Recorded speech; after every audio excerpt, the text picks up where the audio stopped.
23 דרכים שונות איך לומר מה שלומך. סמי בסול. היי. מה קורה? בסדר. היי. מה המצב? הכל בסדר. מה העניינים? אי אפשר להתלונן. איך עובר היום שלך? מסתדר בסדר. אלן, מה נשמע? ככה. איך הולך? לא עלוב מדי. איך הכל איתך? מסתדר לי. תודה. מה חדש? די טוב. תודה ששאלת. מה איתך? אני בסדר. תודה. מה הולך? הולך בסדר. היי, הכל טוב? כן. לא רע.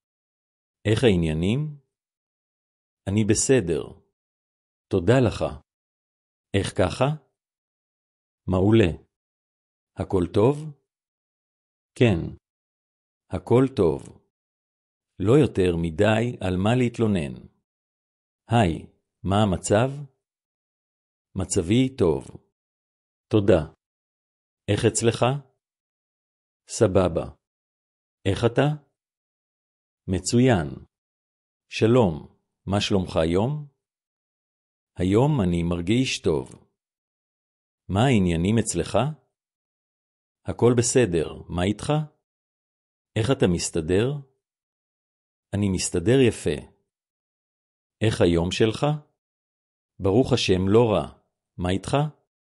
איך אוכל לעזור לך היום? הכל בסדר, אני מסתדר. איך אתה מרגיש? אני מעריך את הדאגה שלך.